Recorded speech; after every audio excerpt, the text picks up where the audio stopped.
জয়গুরু। আমাদের দেওঘরের গপ্পের আজকের পর্বটি নেওয়া হয়েছে শ্রী শ্রী ঠাকুরের আলোচনা প্রসঙ্গ প্রথম খণ্ড থেকে। ৮-৯ দিন পূর্বে ট্রেন দুর্ঘটনায় সর্বজনপ্রিয় গোপালদা অর্থাৎ শ্যামাচরণ মুখোপাধ্যায়, সৎসঙ্গের সেক্রেটারি এবং ঋত্বিকাচার্য সচিব, এবং দুর্গাদা অর্থাৎ দুর্গাচরণ সরকার, সৎসঙ্গের বিশিষ্ট কর্মী, মৃত্যুমুখে পতিত হন। সেই সংবাদ পাওয়ার পর থেকে শ্রী শ্রী ঠাকুর দুঃসহ শোকে ও দুঃখে অভিভূত হয়ে পড়েন। তাঁর অবিশ্রান্ত আর্তক্রন্দন, করুণ বিলাপ ও বুকফাটা আর্তনাদে আশ্রমের আকাশ বাতাস ভারাক্রান্ত হয়ে ওঠে।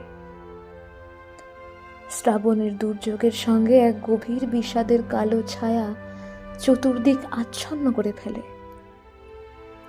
3 রাত কাঁদতে কাঁদতে শ্রী শ্রী ঠাকুরের চোখ মুখ ফুলে ওঠে, গলা ভেঙে যায়, তবু কান্নার বিরাম নাই। যিনি সবার সান্ত্বনা, তিনি আজ শোকে অধীর। তাঁকে সান্ত্বনা দেবে কে? তাঁর এই অবস্থা সহ্য করতে না পেরে অবশেষে গোপালদার মা ও মাসিমারা এসে বললেন, গোপালি, আমরা যে তোমার এই অবস্থা আর চোখে দেখতে পারি না। আমাদের মুখ চেয়ে তুমি শান্ত হও। কি আর করবে, ভাগ্যে যা ছিল তা হয়েছে। এখন তুমি ভালো না থাকলে কার মুখ চেয়ে আমরা দাঁড়াবো?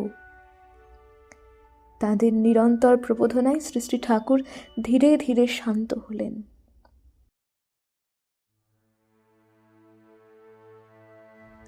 আজ 2-3 দিন হলো স্বাভাবিকভাবে কথাবার্তা বলছেন। আজ সকালে তাসুতে বসে আছেন। সম্মুখের দিগন্ত বিস্তৃত চরে জলের ঢল নেমেছে। মাঝে মাঝে উদাস দৃষ্টিতে চেয়ে চেয়ে দেখছেন সেদিকে। এমন সময় কেষ্টদা আসলেন। কেষ্টদা মনোবিজ্ঞান সম্বন্ধে একখানা নতুন বই পড়ছেন। সেই সম্বন্ধে গল্প শুরু করলেন। শ্রী শ্রী ঠাকুর প্রসঙ্গক্রমে বললেন, অতীতকে আমরা সবসময় বয়ে নিয়ে চলেছি। অতীতের ভালো মন্দ কিছুই আমাদের ছাড়ে না।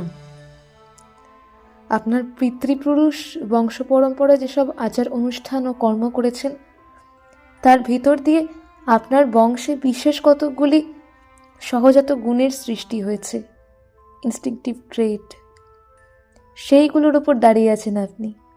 আপনার এই ভিতকে যদি আপনি ইগনোর করেন তাহলে স্থিতিহীন হয়ে যাবেন।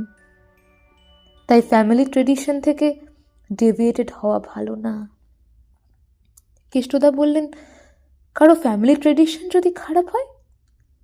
ঠাকুর বললেন, বাস্তবকে তো অস্বীকার করা বা মুছে ফেলা সম্ভব নয়। তাই ভালো মন্দ যাই থাক তাকে নিয়ন্ত্রণ করতে হবে টুয়ার্ডস বিইং অ্যান্ড বিকামিং। এই জন্যই দরকার আইডিয়াল, আদর্শ। আদর্শের সেবায় যা লাগানো যায় তা খারাপ হয়েও মহা ভালো হয়ে ওঠে। আবার আদর্শের সেবায় যা লাগে না, যা নিজ খেয়ালের খোরাক জুগিয়ে চলে, তা ভালো হয়েও অনর্থের সৃষ্টি করতে পারে। আত্মসমর্পণের ভিতর দিয়ে কদর্য যা, তাও সুন্দর হয়ে ওঠে। আর তার অভাবে সুন্দর যা, তাও কুৎসিত হয়ে পড়ে। একজন পণ্ডিত লোক তার পাণ্ডিত্য দিয়ে যদি কাউকে ফুলফিল না করে, তার পাণ্ডিত্য বিধবার বিলাসিতার মতো অশোভন ও পীড়াদায়ক হয়ে ওঠে। আবার একজন মহামুখ্য যদি মাতৃভক্ত, পিতৃভক্ত ও গুরুভক্ত হয়, তাকে দেখে মানুষের প্রাণ জুড়ে যায়। তাকে দেখে মনে হয় যেন সমাজ সংসারের একটা শোভা। এই প্রফুল্ল যদি আমার জন্য বিয়ে করে, আমার জন্য সংসার করে, আমি যেমনটি চাই ঠিক তেমনটি করে, তাহলে সেইটাই হবে ওর পক্ষে প্রকৃত সন্ন্যাস।